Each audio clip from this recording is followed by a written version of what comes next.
How did I discover the affair? It was quite simple, really. I returned home one day to find my belongings on the landing outside the door. Naturally, my key no longer fit the lock. My phone incessantly rang, but it became evident that I had been blocked. It was a less than ideal conclusion to a 3-year relationship. On the bright side, we had not gotten married and had taken precautions. The apartment was rented, so there was nothing to mourn in that regard, but bitterness consumed my heart. I began banging on the door, relentlessly, for what felt like an eternity. I then reached out to Natasha, the neighbor who was known for dealing with unruly situations. She scolded me like a child, but upon seeing the items outside the window, her lips formed a tight line. She informed me that a young man had taken those things out of the apartment earlier in the day, and she had assumed we had moved out. Little did she know, I was the only one who had truly left. Feeling helpless, I walked out of that familiar door for the final time, gathered my belongings, and sought solace at my parents' house. Over time, I discovered that I had been unceremoniously erased from their shared life. I found myself blocked on all forms of communication, from social media to messaging apps. A small avatar displayed my girlfriend with another man, confirmation of the betrayal.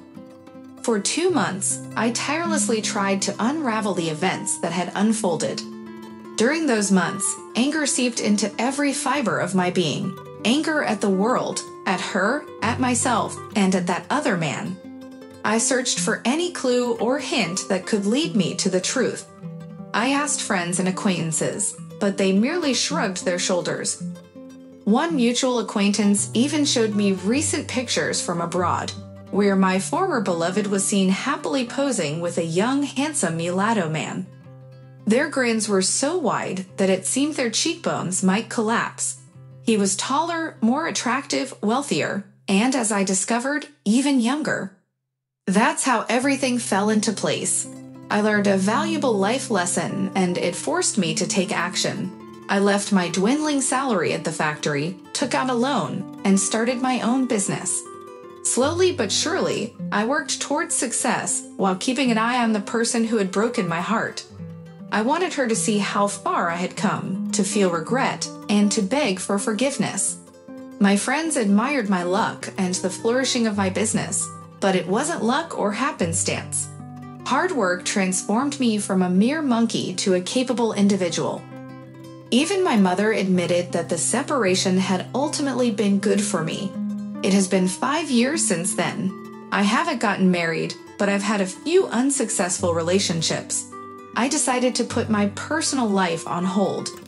After all, I could afford to spend an hour or even a night with an escort to satisfy my needs without burdening my mind with unnecessary thoughts.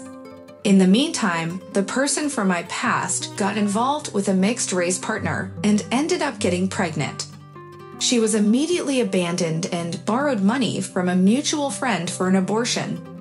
Then she vanished from my life, only to resurface recently in an unexpected way. As I searched for a new companion, I came across a familiar face. She looked worn out, but for her age, she appeared reasonable. A few clicks on her photo, a quick look at the price, and I smirked. After all, she had declared that she would never resort to this lifestyle.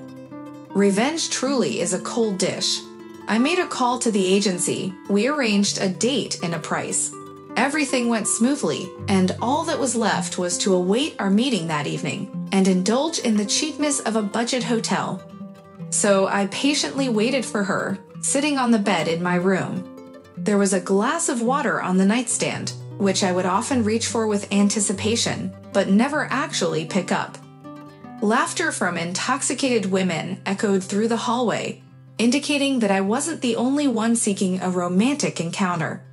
Just 5 minutes before the agreed time, my ex appeared. She knocked on the door with confidence, and I walked over and opened it. In those initial seconds, she didn't even recognize what was happening or who was standing before her. The next emotion that washed over her face was pure shock. I smiled and stepped aside, gesturing for her to enter.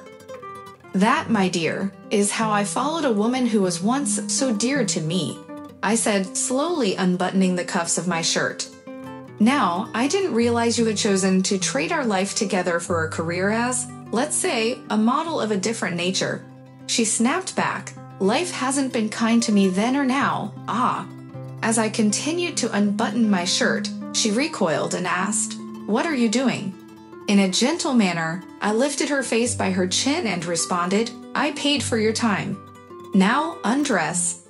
Nervously, she swallowed, unable to disobey or refuse. It was a literal trap. With tears held back, she complied with every item on her price list.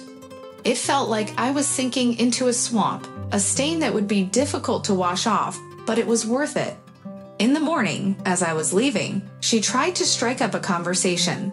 She spoke of how much we shared, how our emotions had been reignited, and suggested that perhaps this meeting was not coincidental.